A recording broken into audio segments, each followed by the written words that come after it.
There was a point in time where you welcomed everybody open heartedly with your loving, empathetic, caring self. You loved the laugh people brought. You loved the tears that y'all had together because it meant authentic connection.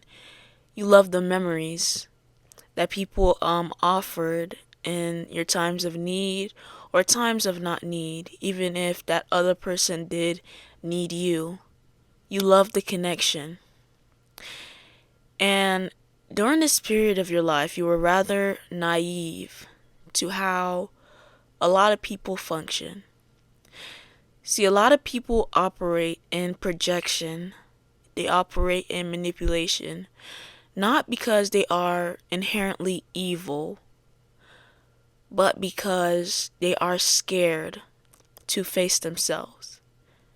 Now, you have a beautiful trait, a beautiful aspect about you, and that is you are so kind to others that it projects back onto yourself.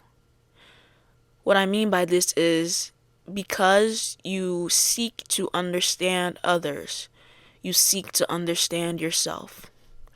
Because you love to connect with others in an authentic way, you have established a strong connection with your most authentic self, being your inner child, things you love, the things that genuinely make you laugh, your real personality. You have a connection with that. And if you don't know, a lot of people, a lot of people do not have that same connection with themselves that you do. So whenever you go up to somebody and you try to love them as authentically as you love yourself, they see your self-love first. And a lot of people, when they see somebody who loves themselves so effortlessly, with purpose and dominion, whenever they see somebody who can look out for themselves with a high level of self-respect like you do, they get frightened. They get they feel challenged in some way. They feel less than. They can see. You hold a mirror up to their face so they can see, regardless of if you want to or not. This is who you are. They will see what they are lacking in. And for some, they don't know how to handle this emotion. Imagine if somebody was like, somebody with this big old smile, constantly with this big old smile, was coming up to you with a mirror that says, hey, you don't love yourself. You kind of don't love yourself that much. I mean, like you're smiling and you're happy, but this mirror is just right in front of them constantly. Like, hey, I love myself and you don't love yourself. You want to be friends? That's how a lot of people interpret you. And this isn't your fault. This isn't something that you have to change about yourself. It's because some people have chosen a different lifestyle other than you. They have chosen to, when they are walking and they see somebody who is being themselves, they have chosen to laugh at that person instead of be inspired by how much work, how much possibility they have created for themselves, like a street dancer. They decide to laugh at the street dancer instead of noticing the work and the time and the dedication that that street dancer has put to create such a confident inner self-image for them to be out there, to be doing what they love, what they like to embrace. You understand? So they chose to diminish that person, diminish the work, the time they've put in to being exactly where they are. They're trading purpose for pride. They traded purpose for pride. And the way pride tricks you is that you are speaking through your ego. That's how I'll say it. You cannot say, I am Beyonce, without years of working in the music industry. You understand? And what purpose does is that you do the work and then you're just Beyonce. It's who you are. You understand? And some people see the work as being too hard. So instead, they just walk around their daily lives treating others less than them so they can feel like Beyonce. So they are really on level 1, but they're walking around in their head telling themselves and other people that they're on level 10. And people with less self-esteem than they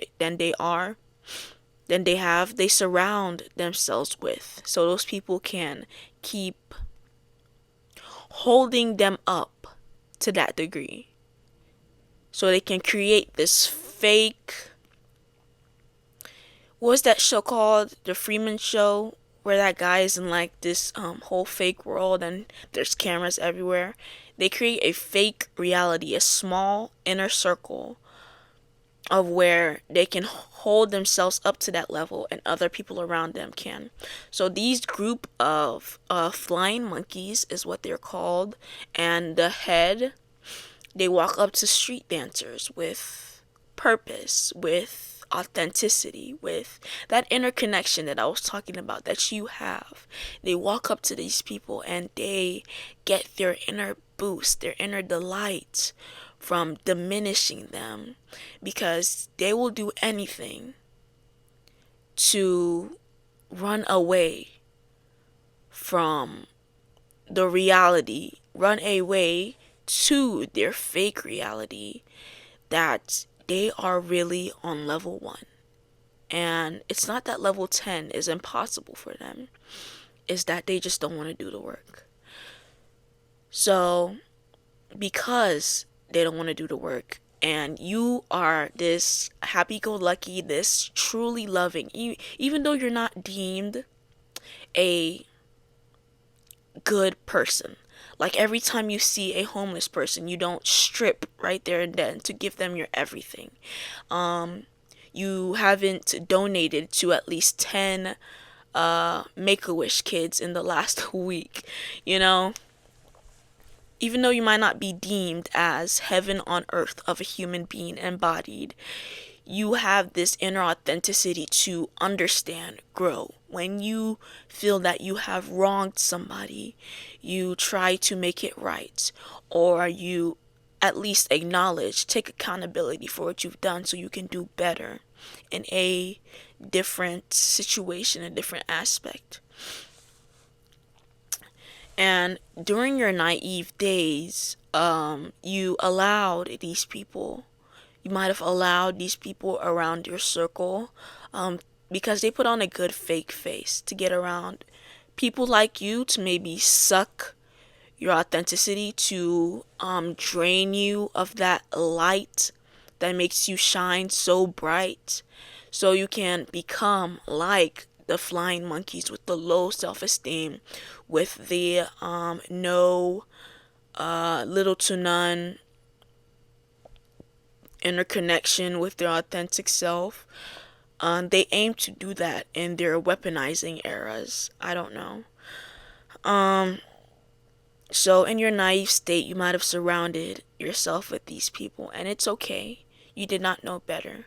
But as you went on, as you took some space, maybe you isolated for a little bit, maybe you took a step back from multiple friendships that you realized weren't feeding you. You were watering a dead plant, and that plant sometimes got up and slapped you in the face. So you walked away from that plant. And where you might be now is a spot of isolation, of reconnection, regrouping, of auditing auditing your life, auditing what happened, what was that, why did I feel like I had to be around them, what's my next step, who am I now? And that's okay. That's okay. The naive era is over, and the good Lord, thank you God, the good Lord has blessed you with discernment. Discernment so that never happens again. Discernment so you never lose who you are again. Discernment so you can avoid situations that are appealing to the eye, appealing to the world, but inside they chip and chip and chip out your soul till there's nothing left. So please, for the love of you, for the love of God, keep being yourself. Keep shining. In this world, all you truly have, beyond riches, beyond clothes, beyond family, is your soul. So if you can keep that intact, if you can block the noise of everybody that is telling you to be part of their group, come do this with us, come do that with us, and you know it does not align with you, it's gonna be hard, difficult, but you will get the hang of it. If you can do that for yourself, you are securing yourself wealth beyond money. I mean, you will have money too, because you keep leveling up in life. That's how it goes. Accountability, you understand, you grow. Accountability, you understand, you grow. But if you can keep doing that, you will see chapters of your life that you will walk into with your head held high, maybe even confused. Maybe you just looked around and you were here by being yourself. Chapters that you didn't even think you deserved. You're just gonna see yourself in places that those people can't even reach if they wanted to. God bless y'all, and good night.